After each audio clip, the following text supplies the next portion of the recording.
All right, man. Vibes are weird here. There's part of me that thinks that the 49ers are going to really struggle on Sunday night against the Falcons because they don't have Nick Bosa and they don't have Fred Warner, and the Falcons have Drake London and Bijan Robinson and Michael Penix and Kyle Pitts theoretically. Like they have all these weapons offensively. Their defense is very good. And I worry about the 49ers getting into a shootout and not having the firepower to stay in that game. On the other hand, and we'll talk about all that, every time I talk to a Falcons fan, which I have done a couple of times in the last few days, I say, man, Falcons look like they're in a good spot. They just beat the Bills on Monday Night Football. You go Sunday night against a banged up 49ers team coming off a tough road loss. This is a good spot for the Falcons. And to a person, they've gone, yeah, but this is the game the Falcons perennially lose. And Vegas has the 49ers favored by 2.5.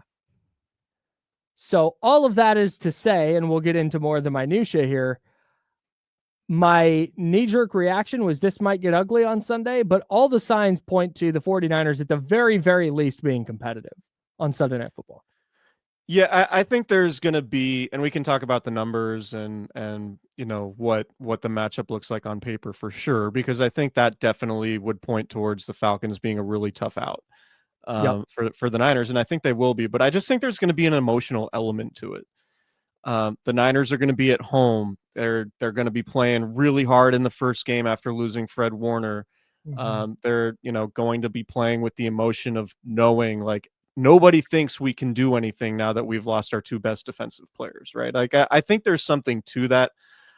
Just the emotional swing that we see in the NFL all the time sort of dictates what happens in games that kind of goes against conventional thinking or on paper thinking. Like I think at least for the first half, like the 49ers defense might come out just like hair on fire. Everyone's flying around. Everyone's fired up. They're saying we can't win without Fred and Nick. Like we totally can, blah, blah, blah. And I think Tatum Bethune might be fine. I don't know that I feel great about Tatum Bethune long term. I think, he's still very early in his development process and he's a 7th round pick. I think it would be asking way too much to say, hey, come in and play at a Pro Bowl level. Like I'm just not expecting that. The pass rush needs to get better. I think Bryce Huff needs to play a lot better. And they're going up against Jake Matthews, who's a little bit banged up, the Falcons tackle going into this game. So I think there's the opportunity for the 49ers defense to play well enough. And some of that too is about Michael Penix and the fact that early on in his career, I know he's just early in his second season and he's only played in 4 road games, but he's just been flat out bad on the road as an NFL quarterback. He has a 95.2 passer rating in 6 home games, 6 touchdowns, 3 interceptions. That's pretty decent. He's averaging 8.37 yards per attempt. Not great, but not terrible. On the road, he has a 61.7 passer rating, 1 touchdown in 4 games, 3 interceptions, 5.77 yards per attempt, 138.5 yards per game compared to 231.5 yards per game at home. So almost basically half as productive in road games. And, at some point, Michael Penix is probably going to have a good road game, right? Like you'd think so. I don't think he's going to be terrible on the road throughout his entire NFL career. I'm pretty high on what Michael Penix could be. But in terms of him coming out and playing great in a road game, we just haven't seen it yet. And maybe has a sort of, coming out party on Sunday night against the Niners. It's certainly possible. But I think I do think that's notable, and that like Michael Penix just hasn't played well on the road against teams, that we don't really consider that good, right? Like he's at Washington last year, he played pretty well. Overtime loss. Okay. At Minnesota this year, they won 22-6. He completed 13 of 21 for 135 yards, no touchdowns, no picks. Fine. At Carolina's okay, not very good. 18 of 36, 172 yards, no touchdowns, and 2 picks.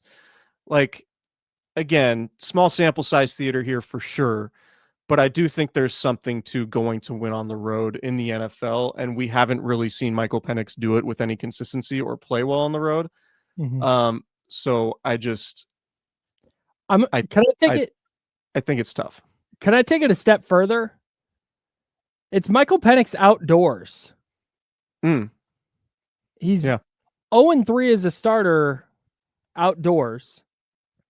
That's at I guess he didn't start that Denver game, but that Washington overtime loss, and then the Carolina 30-0 loss this year is outdoors. 18 of 36, $172, a couple of picks. For his career, 52% completion rate outdoors, 1 touchdown, 3 picks, 56.5 passer rating. Maybe that's just it. Maybe he's going to be, was it Jared Goff, who forever was just bad outdoors? Maybe. Am I remembering that correctly? No, you're right. I do want to point out, though, it is going to be around kickoff, low to mid 70s, 0 precipitation, and 3-mile-an-hour winds in Santa Clara on Sunday evening. So the harshest elements, and that's exactly what I'm talking about. I wouldn't be shocked if the 49ers put white jerseys on for this one.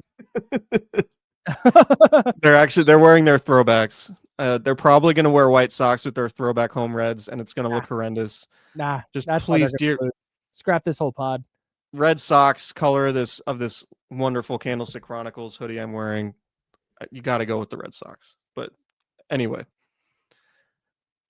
that's neither here nor there, as they say. I want to talk about the Niners defense, though, just real quick, because I don't know what to make of Michael Penix yet. I have no idea if Michael Penix is good or not.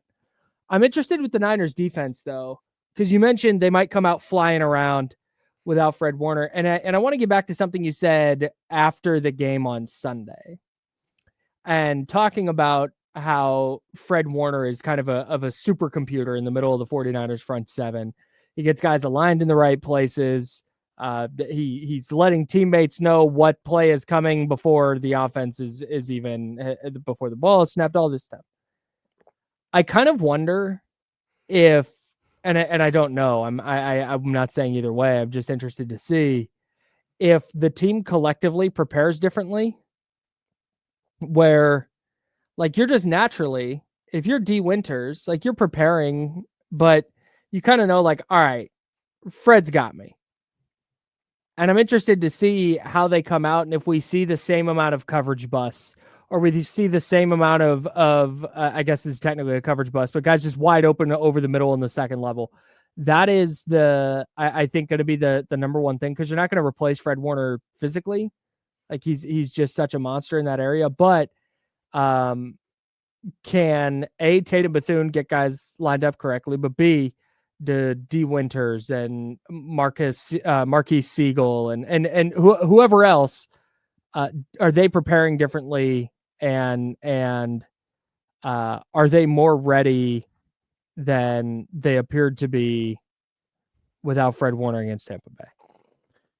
Yeah, like having a full week of practice with Tatum Bethune in the middle of the defense is a dramatically different scenario than losing Fred Warner in the first half of that game and then trying to, you and I talk about the Sacramento Kings a lot, being in Sacramento and it being part of our jobs, right? Last year for Doug Christie, it was all about fixing the plane in the air, right? When Doug Christie got hired after, fire Mike Brown, trade De'Aaron Fox, like Doug Christie was like, well, it was a really difficult season because we had to fix the plane in the air. It's like that, like to an exponential scale in an NFL game when you lose your best player in a tough road game, right? Like the guy who's the signal caller, the guy who's getting everybody aligned. So I think that's a really, really difficult situation to be in. Yeah. And we saw it. The results weren't good. The 49ers could not get Tampa Bay off the field. The only time Tampa didn't score in that game after Fred exited was a missed field goal attempt. So you're going up against, an offense with weapons for sure. And you wonder how the 49ers are going to be able to defend the middle of the field. But I just think the familiarity that the 49ers are going to have. It's a Zach Robinson offense, right? Zach Robinson is the Falcons offensive coordinator, former Rams quarterbacks coach. Mm-hmm. And I do want to talk a little bit about just the familiarity overall between the two staffs, because I think that's kind of a subplot of this week too. Mm-hmm. But Robert Saleh knows what the defense is. And I think if there's a coach that can, or what the offense is. So if there's a coach that can prepare for this type of offense in particular, it's Robert Saleh. And you remember how well the 49ers played the Rams in all those regular season games back when Robert Saleh was coordinator. Right. This is going to be a similar version of that, maybe with worse quarterback play, but maybe with better weapons, with Bijan Robinson and Drake London and, potentially Kyle Pitts. Mm-hmm. So that part I'm really interested but like in terms of preparation, Robert Saleh's familiarity with Zach Robinson's offense is huge. Mm-hmm. Tatum Bethune practicing with the starters and going through all that with Robert Saleh is huge. And just not having to do it in the first half of a game on the fly is massive. So I think the 49ers defense can be in a better spot. Can they play like a top 5 defense, for the rest of the season? No, definitely not. Can they be top 10? That's a really, really difficult thing to do without your best 2 players. Can they be like just not terrible? I think that's kind of what the expectation needs to be. Can you be a top 15 defense with your offense ascending as you get guys back? That's going to be their formula, which we've talked about a lot. Yeah, and speaking of getting guys back, the injury report just came out. George Kittle is returning this week. So that'll be big for the 49ers offense. And speaking of that, if we can shift gears a little bit, you talk about familiarity. I think I think misspoke when you said that Robert Saleh knows what the defense is, and then you corrected yourself, but he also knows what the defense is. Because Jeff Ulbrich was his defensive coordinator with the Jets. And this is I think still the number 1 defense by DVOA in the league this year. And so I do wonder, George Kittle coming back, Kendrick Bourne and Mac Jones have been terrific together. Jawan Jennings is going to play this week. Mac Jones off the injury report entirely. So it looks like the oblique is behind him at this point.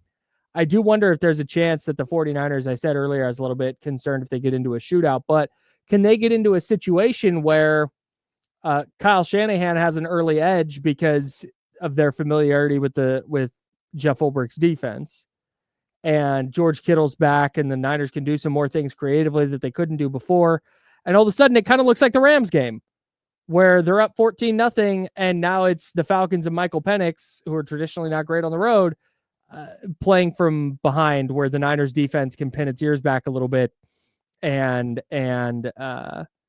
just kind of play. I know this is a cliche, but just play fast and not have to worry about play action and run game as much. It's that's where I think the Niners could gain an advantage for sure. I think so. I think it's possible, but I think that could also cut both ways, right? You have Raheem Morris is like one of Kyle Shanahan's best friends in coaching. That's the Falcons head coach, right? Mm-hmm. He was the Rams defensive coordinator before taking the head coaching job with the Falcons. Mm-hmm. And Zach Robinson, of course, was on that Rams staff, obviously running a very similar version of the offense that Kyle Shanahan ran under Sean McVay, right? Mm-hmm. You have Jeff Ulbrich, who Kyle Shanahan really wanted to hire last year before his name is escaping me right now. Last year's defense. Yeah, Nick Sorensen. Sometimes you get old, man, and sometimes names just completely super joking. I was on D-Lo and KC, and I just completely forgot Malik Mustafa's name, like live on air. It was really embarrassing. But like, there's so much familiarity. It's really interesting because Raheem Morris knows Kyle Shanahan's offense.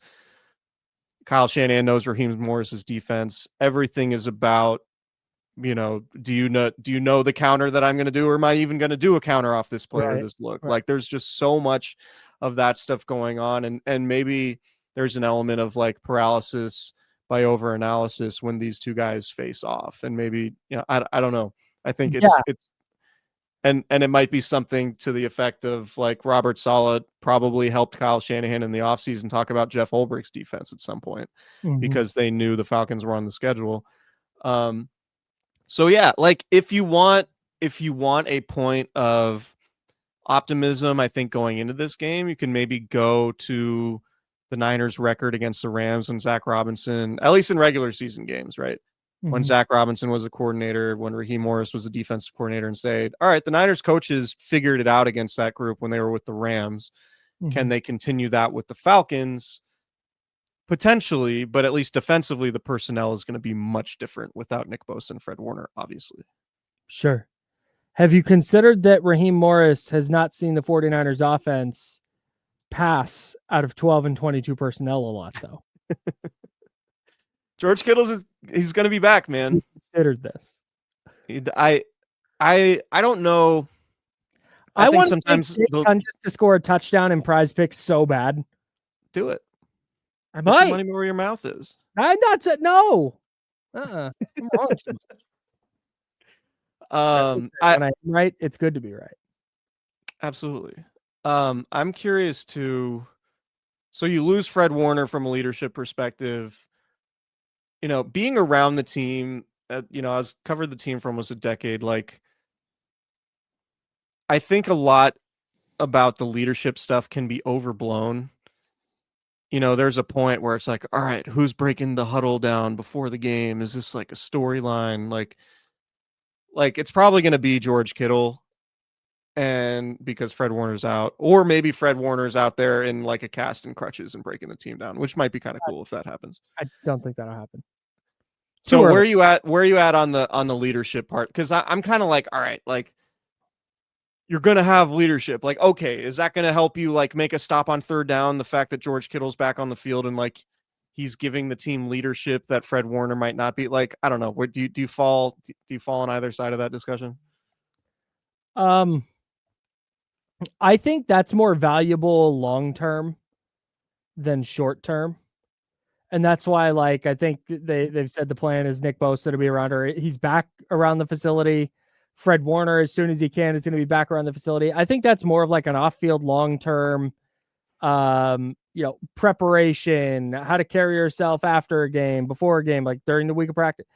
I don't like Deommodore Lenoir said he's going to take on the more vocal leader role, which is probably the right move because D Winters, third year, first time starter, Tatum Bethune, second year, first time starter, Michael Williams and Alfred Collins and CJ West on the defensive line are all rookies. Like it's a young defense. And I think if you're looking for that vocal leader on the field, who's going to say, on a 3rd and 8 in a huge spot, and they're in 11 personnel in this formation, hey, they like doing this reminder like that. I think that's probably Lenoir. But again, that goes back to what we were talking about at the beginning. Like, hey, maybe it's nobody and everybody just need to prepare better. Or like maybe it's just that. But as far as the leadership goes, I don't buy that as much in a small sample as I do in a larger season sample. Yeah, I think you're right. Like I think it definitely helps to have George Kittle back. And yeah, it helps. It's gonna help the offense just like there's a George Kittle being back helps because he's fucking awesome.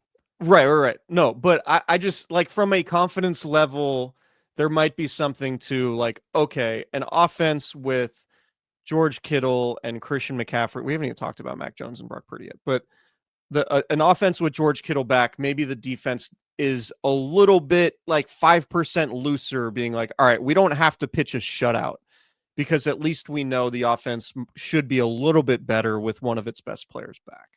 Mm-hmm. I think that's probably it. I don't really think that like, oh man, George gave this super fire motivational speech before the game and now we're playing so much better because of that. Like, I don't really buy any of that stuff. So, we'll see. I do. We've you and I have been texted by somebody who will go unnamed. We're reminded that Jordan Watkins is back. Do you think Jordan Watkins will bring leadership in his return / debut for the 49ers? I'll tell you what he does bring, Chris. He brings an explosive take the top off the defense element to the receiving core. And I do wonder, will teams defend the 49ers differently with Jordan Watkins on the field? Like, does things open up underneath now for not Ricky Pearsall, excuse me. He is in fact out. Kendrick Bourne, Jawan Jennings, George Kittle. Like, you're not going to devote resources to those guys when Jordan Watkins is lined up outside and potentially beating you over the top. And I do wonder how the 49ers take advantage of that. I would imagine we're recording this Friday afternoon in the 2:00 hour Pacific time. I'd have to think the Falcons are on the flight over to the Bay Area as we speak, given the time change. They'll fly today and not Saturday. Yeah. Raheem Morris's flight probably just got a whole lot more interesting. If he's got Wi-Fi, he's probably seen that Jordan Watkins is likely to play. Is probably reconsidering. He's probably like, hey Jeff, come over here. Let's talk about this Jordan Watkins addition to the offense. Maybe we need to rethink the way we play our safeties on Sunday night because Jordan Watkins is back. My only pushback on that would be if they saw that he was limited Wednesday and Thursday, and so they've started putting that plan in place, like preparing as though he's going to play, and you'll adjust to him not playing. Like, you'd rather adjust to Jordan Watkins not being on the field than being on the. Like, does that make sense? Did what? It was one of the Lombardis. Was it Michael Lombardi, current University of North Carolina general manager, who's been embroiled in controversy? Well, apparently. Did he come up with the term Tuesday player? Like a player that like opposing coaches spend their Tuesdays game planning for? That sounds like something that he would come up with, yeah. To your point, maybe Jordan Watkins is a Tuesday player. And this whole Jordan Watkins thing is not news to them on Friday. They spent all of Tuesday preparing for Jordan Watkins to take the top off the defense. More importantly, what kind of leadership do you think Jordan Watkins brings? We haven't seen it. We haven't seen it. Like, is Sky Moore like, yes, finally, he's back? Speaking of leadership, make Sky Moore not catch a punt at the 5. That's my question. Assistant GM Brant Boyer. I think this bit has gone on far enough. But speaking of leadership, I would like to point out. Oh, look at the micro sheep hoodies. SG Lamb Chops is the official clothing brand, or sglambchops.com. Lamb Chops is the official clothing brand of Candlestick Chronicles. You can pre-order their new micro sheep hoodies. I have one of these from last year, the gray one. You've probably seen me on the pod wear it. It is one of my all-time favorites. That black one is looking great. The olive green, big olive green guy, have an olive green water bottle. Might just have to get the olive green one. But even more importantly, I'm gonna move my mic a little bit. Have the Candlestick Chronicles Lamb Chops merch in hand on my person. It came to the house today. Could not be more excited about it. That will be available on the website very, very soon. But just want to say, like, I love all of my Lamb Chops hoodies. Obviously, the Candlestick Chronicles hoodie is very special to me, and I feel very honored to be wearing it right now. But make sure you go to sglambchops.com, and the fall line is here. Obviously, the all black, super fire, the powder blue, just great stuff on Lamb Chops. But yeah, I'm going to be ordering some of these micro sheep hoodies, I think. Anyway, sglambchops.com. Immediately ordered one, and I already have one. I'm about to have a second one. Yeah, they have these tie-dye things, and just super fire. Also, kids and baby stuff like this. If you have a child, a newborn, a toddler, just amazing looking gear. Can't recommend it enough. So make sure you check that out. Promo code Candlestick20, sglambchops.com is the website. Candlestick Chronicles is also brought to you by Prize Picks. Kyle, you and I make decisions every day, and this website is making a decision to load right now. You and I make decisions every day, but on Prize Picks, being right can get you paid. Don't miss any of the excitement this football season on Prize Picks, where it's good to be right.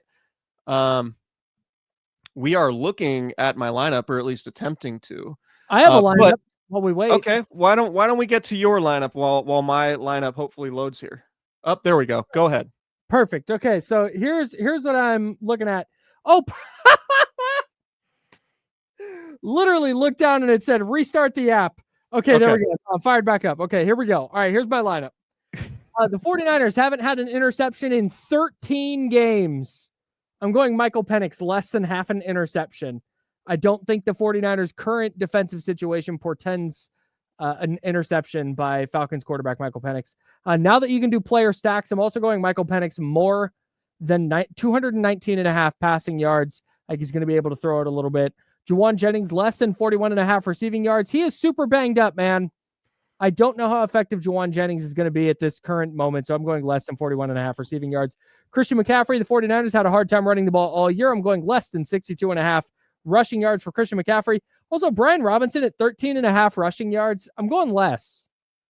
I think Brian Robinson to get 14 rushing yards, I think would need 5 to 6 carries, and I don't think he's going to get that. Give me Brian Robinson at less than 13 and a half rushing yards. Okay. I have my lineup up here. I have Christian McCaffrey more than half of a rushing or receiving touchdown. I think he gets in the end zone. Whether or not they get the first rushing touchdown of the season, TBD. But I do think they got it last week against Tampa Bay. Or, sorry, the second one. Yep. TBD. But I think Christian McCaffrey is going to get in the end zone. Mac Jones, I'm going fewer than 247 and a half passing yards. The Atlanta Falcons have not allowed more, I believe, than 157, or maybe it's 159, one of those two numbers. But they haven't allowed more than, let's say, 160 passing yards this season. So I think Mac Jones is going to throw for fewer than 247 and a half. Kyle Juszczyk receiving yards, I'm going more than 5.5. I feel like that's easy. That's like one screen. That's one of those wheel routes that Kyle Juszczyk runs a lot. I think we're going to see that on Sunday night. Bijan Robinson, we talk a lot about the 49ers linebacker situation. I think the middle of the field can be had against this version of the 49ers defense without Fred Warner. I'm going more than 39 and a half receiving yards for Bijan Robinson. For the same reason, I'm going more than 34 and a half receiving yards for tight end Kyle Pitts. Again, middle of the field. I think the Falcons could potentially exploit it. Kendrick Bourne, I'm going more than 48 and a half receiving yards. He has a boatload of receiving yards the last 3 games. Mac Jones is going to be in at quarterback. I think he will remain a primary target in the passing game. So that is my play, and it is 6-pick flex play. The multiplier on that, we get all 6. That is a 22x multiplier on your play. So feeling great about it. Gonna come out Sunday 22 times richer. So make sure you download the PrizePicks app today. Use the code Candlestick, like this podcast, to get $50 in lineups after you play your first $5 lineup. That's code Candlestick to get $50 in lineups after you play your first $5 lineup. PrizePicks, it's good to be right. All right. You want to talk a little bit about Mac Jones and the Niners offense and Brock Purdy not playing? Yeah, Brock Purdy's not playing. He returned to practice this week, but still going to be Mac Jones. I don't feel great about it against this Falcons defense. Jalen Walker isn't playing, the first round pick that the Falcons made out of Georgia, edge rusher, sort of inside linebacker hybrid guy. Draft crush of this podcast, I believe. Yes, certainly one of them. So I think that's, that potentially helps the 49ers, but they just get after the quarterback a lot. They do the thing that I think Kyle Shanahan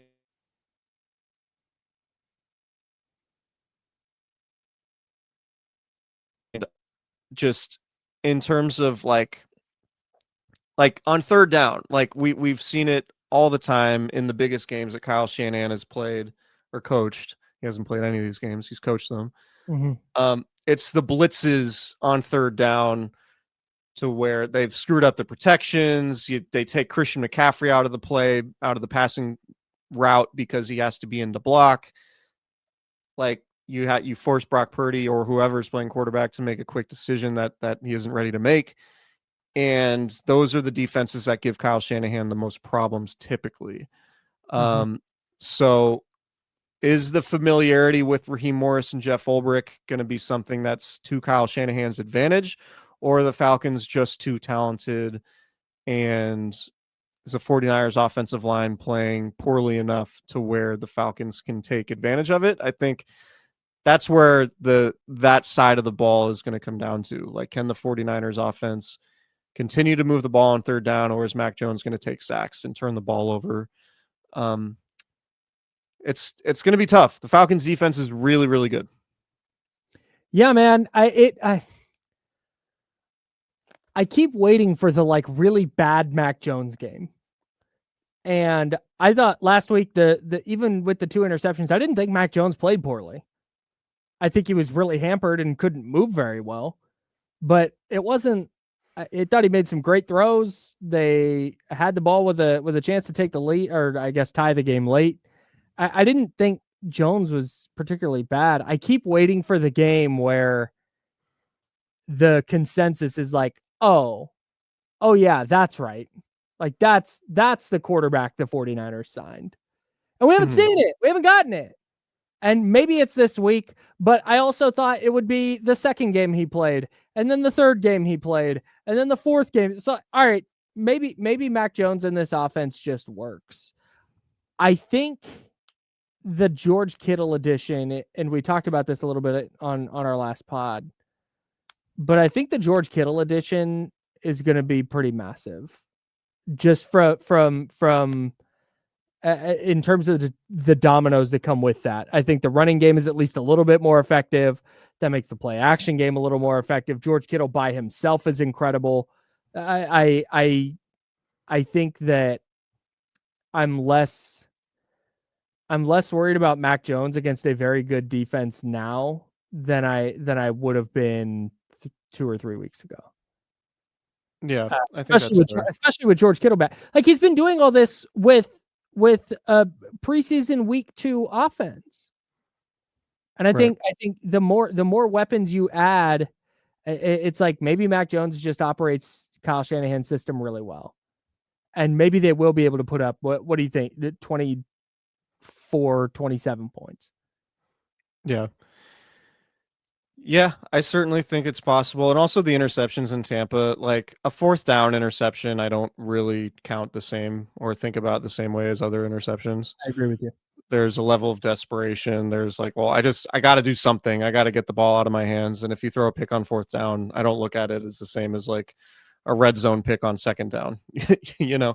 So, and the 49ers are put in a lot of bad situations, I think, by way of the offensive line and some penalties in that game last week in Tampa that we talked about. And that's going to be a key, right? Like, can the offensive line not commit crucial holding penalties, right? Sure. Can the offensive line on 4th and 1 not jump and false start like the way Dominic Pooney did, right? Yep. Like, and I think that led to, it went from 4th and 1 to 4th and 6, and that's when Mac Jones threw an interception. Yep. And can you avoid the obvious passing downs where opponents can pin their ears back? Yep. And utilize those blitzes that we're talking about? Can you stay ahead of the chains? And that's where I think the George Kittle thing comes into play, because not only can you have him in the passing game, but can you finally get the running game going? You have to. Right? Like the Falcons' pass defense and pass rush is elite. The Falcons' rushing defense is less so. Right? Like you can potentially run the ball a little bit better on the Falcons, particularly if you get George Kittle back. So if the 49ers offense can like be on schedule and it's 3rd and 3 and not 3rd and 8 more often, like I think that is the key to setting Mac Jones up to succeed, because he's going to be hobbling around in the fourth quarter. Like that's my expectation, that Mac Jones is just going to be perpetually banged up and is just going to be unable to move late in the game, which is what it is at this point. And so you have to be able to run the ball and stay ahead of the chains. And if you're asking Mac Jones to convert 3rd and long over and over again, then I think you're going to be in a really tough spot. And I think that's where George Kittle could help you the most. Yeah. I'm in agreement. I had a thought about The 49ers offense. Oh, Dominic Pooney. I also think Dominic Pooney just playing better will matter. He Right. was really bad against Tampa Bay outside of the penalties, which you brought up. If he's bad again this week, I almost feel like you have to shut him down for a couple of weeks and see if he can get right. Because and I think Mac Jones will be able to move a little better this week. Like I said, not on the injury report at all with that oblique and the knee injury, but I am interested to see if Dominic Pooney is better this week, because I think it's at some point, we talk so much about scheme and weapons and this and that, but like also your offensive line just has to win some one-on-ones. Yeah. And that against every team that matters, but specifically against this very, very good Falcons pass rush, which feels weird to say. I feel like my entire life, I'm 35. I feel like the Falcons have never had a good pass rush. That's correct. Or a good defense just in general. So, yeah, man, the Dominic Pooney part of this and the offensive line stuff as a whole is gonna matter a lot on Sunday too. Agreed. Let's talk. Can we talk about Brock Purdy a little bit? Sure. So, I think what we're learning here about the Brock Purdy situation, the fact that he's returned to practice, and is still not going to play Sunday. He obviously returned from the injury, aggravated the injury again in the Jacksonville game a few weeks ago. Mm-hmm. We're learning firsthand that turf toe is a gnarly injury to try to come back from. Yep. And it wouldn't surprise me at all if, however the season goes, if Brock Purdy has surgery to fix the toe at some point. Right. And so, like, it might be that we don't get a fully healthy Brock Purdy all season. It might just be that Brock Purdy's dealing with this thing all season. And the 49ers might be recognizing that and saying, all right, if Brock Purdy's going to be compromised, then we need to do it where we have Ricky Pearsall and we have Brandon Ayuk and we have his full complement of weapons. Because if he cannot scramble and make plays outside the structure of the offense, which really differentiates him and Mac Jones, then it's probably better just to roll with Mac and hope that Brock can get his toe a little bit better. So I think that's where the 49ers are at right now. Yeah, I don't necessarily disagree. And maybe this is saying the same thing you're saying, just in different words, but I've been under the impression, or the way I've been taking the way they're handling these injuries, or these return from injury, is that they know without Nick Bosa, you're going to have to score a lot of points. And without Fred Warner, they're going to have to score a lot of points, right? Where, okay, Brock Purdy's going to need to be the quarterback. Ricky Pearsall is going to need to be on the field. Can't bring him back at 80% and risk re-injury where they're now out for a bunch of weeks or out for the season, God forbid, and the Niners just have no chance. You have a cushion at 4-2. Even if you lose this week, you're still a game above 500. And if that extra week is the difference between Brock Purdy playing a little hurt or Brock Purdy being something closer to fully recovered, same thing with Ricky Pearsall, then I think you just do it. And you've given yourself the ability, and we've talked about this kind of since the start of the year, the more they won, the more they gave themselves that buffer. And that's how I've been taking it, but maybe it is what you're saying. Maybe they are waiting until everything's in place and they can kind of drop Brock Purdy in because he will be compromised all year. I'm viewing it as they're waiting until everybody's healthy because they know, all right, once people are back, it's got to be hit the ground running and there's not going to be an opportunity to stop. Yeah, I would agree with that. And I think that's the benefit of having a good backup quarterback. Like, I don't know, maybe if the 49ers were in the same position they were last year, they would just be playing Brock, because they just had a much worse backup quarterback situation last year. Yeah, right. But it is a little bit worrisome now because, Brock's had the elbow injury, he had the shoulder injury, now he has the toe injury. He's obviously not the biggest guy. The offensive line is not the best in pass protection in the world. Mm-hmm. The injury stuff is becoming a little bit worrisome, particularly from the standpoint of he's going to deal with this toe injury throughout the year. And I'm not, I'm not blaming Brock Purdy for being injury prone. Some of the best quarterbacks in the league get injured quite frequently, like Josh Allen and Jalen Hurts and Lamar Jackson, and like all these guys deal with injuries a lot. It's just, can you continue to play at a high level despite being injured? And Brock Purdy might just be the type of player that can only play at a high level when he has his weapons around him, which I think is probably the real differentiating factor between Brock Purdy getting $53 million and not at the tippy top of the quarterback market and getting, $60 million or whatever the top of the quarterback market is, right? Like that might be really the thing. And I don't think that's, I don't think that would be unreasonable. Like, I think you can win a Super Bowl with Brock Purdy. I think that's become very clear. I agree. But it probably needs to come with elite skill position guys around him. It's not going to be, unless Brock Purdy, I mean, we haven't really seen it, but unless Brock Purdy is completely healthy and playing at absolutely 100%, maybe he can drag a downtrodden offense with him to, playoff wins. But to this point, it's been like, if Brock Purdy is injured at all, then there's not really a whole lot of upside, right? At least this season, because of all the injuries they've been dealing with on offense. Yeah, man. I think that was kind of the existential question, not existential question. That was the big question with the Brock Purdy contract extension was, man, what does this look like? And we are 6 weeks into that first season. The extension hasn't even kicked in yet, actually. We're 6 weeks in to the season after he signed the extension. And hey, that question is more prevalent than ever. We've not solved anything. So that's going to be, I think, a secondary storyline to watch. And as the season goes, is when does Brock Purdy come back? And when he does, can he play a little bit hurt?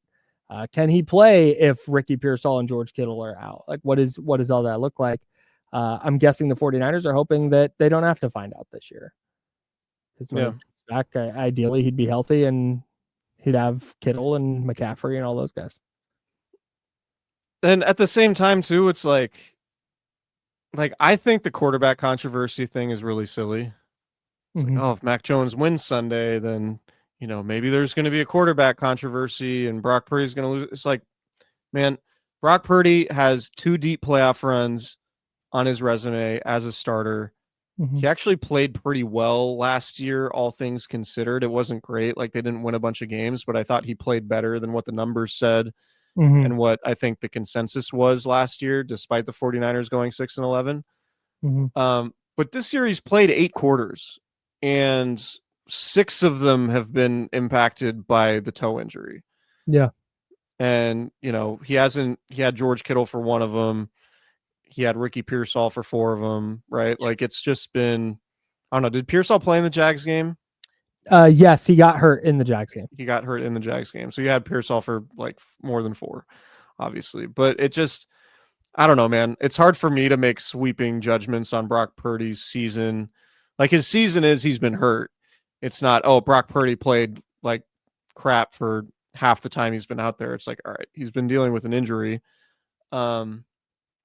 So I would need to see more from him this season to make, I'm kind of talking out both sides of my mouth here, but I need to see more from Brock Purdy this year to get anywhere close to thinking that there's a controversy, like a quarterback controversy. Yeah. No, not even. It's not close. I think the ceiling, Mac Jones has played very well. He's operated the offense, but I think what we saw in Tampa is the key differentiation between Brock Purdy and Mac Jones is that when Mac can't move, there are no plays to be made outside of structure. Yeah. You better hope somebody gets open and he can get to the top of his drop and let it rip. And he's good at that. But if nobody's open and he has to evade a pass rusher, it's good night. The play's over with Mac Jones, and particularly this version of Mac Jones who's been banged up and can barely move. Whereas a healthy Brock Purdy, like we saw in the playoffs a couple years ago against the Packers and Lions, can make plays to go win playoff games. Like he can go do those things, make plays outside the structure of the offense. And that's the biggest difference. But yeah, I think it's become clear though, in order to maximize Brock Purdy, and this isn't groundbreaking, but you need to have the weapons around him. Sure. What do you think, real quick here? Because my answer on this has changed. What do you think it would take to get the 49ers to trade Mac Jones this offseason? What do you think another team would have to offer? If you can get a second or a third for Mac, I'm taking it. Really? Yeah. I think given how this year has gone, I think it would have to be more than that. You can have a backup quarterback who has been as effective as Mac Jones has for $4.5 million or whatever he's making, $6 million. Given the Purdy toe stuff, and he re-injured it, and remember at the end of last year he hurt his elbow and had to miss week 18. Here's my retort. Please. What if you could trade Mac Jones and get a second or a day 2 pick, and then give Kirk Cousins the same contract you just gave Mac Jones? That'd be fine.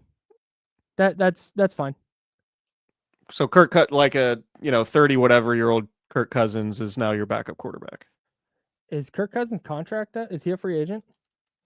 No, but I can't imagine the Falcons are going to bring him back at whatever insane number he's on. I don't know why not. Okay, here's a question. Would the Raiders sign Kirk Cousins to a little bit bigger deal so he could start because they think Geno Smith stinks? That's I don't know. I guess my broader. If you're confident, if Kyle and Kirk have their weekly phone calls, I don't know if they have a weekly phone call. That's a joke. If they get on the horn, it's a FaceTime. It's not a phone call. Oh, you're right. Yeah. That's the. Now I'm doing my FaceTime hand motion. If they get on the phone or AIM or however they communicate, and they say in their signal chat with Pete Hegseth that Kirk's like, yeah, that we've talked about it. They're going to let me go. I'm going to sign there. Then yeah, great. Go ahead and get your pick for Mac. But assuming that's not on the table, assuming you're going, okay, it's Mac Jones. We have Mac Jones, or I have a day 2 pick and Brandon Allen. I think I'd rather take Mac Jones. That's fair. I think at this point, like with what happened with Sam Darnold and what's happening currently with Mac Jones, even if it's not Kirk Cousins, I would roll the dice and say I could probably get a competent enough backup quarterback, because now you kind of have a reputation as like the career, like it's a career resuscitation if you're a quarterback to just like go be the backup for the 49ers and Kyle Shanahan, because one, you get to like learn an offense from the mastermind who's behind like half the offenses in the league now, it feels like. And two, you might be able to play a little bit. Sure. Like you might be able to put some tape out there like Mac Jones is. And Sam Darnold did even a couple years ago before going to play for the Vikings. So what I'm hearing is 49ers backup quarterback Deshaun Watson. Oh God.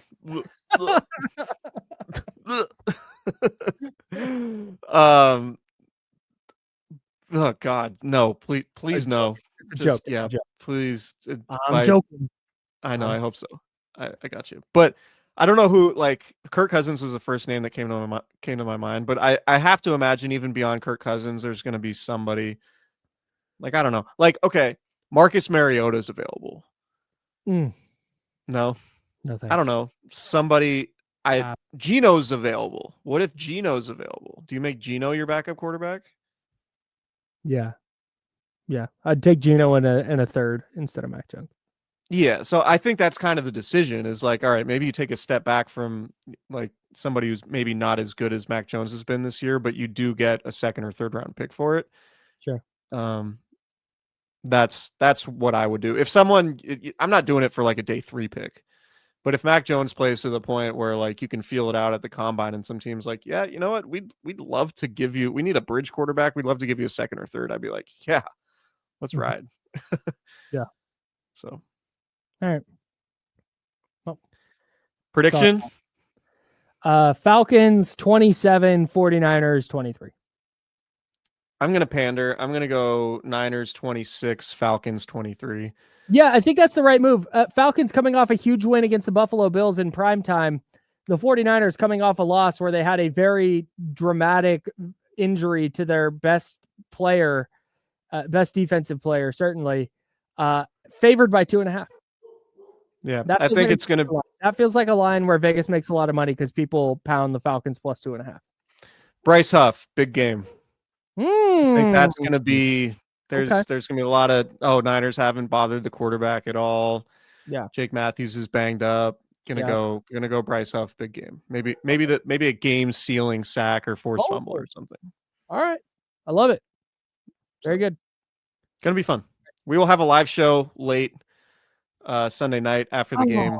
God, we do. Damn. Yeah, night game. So I don't know, 8:30, 9 o'clock, 9 o'clock.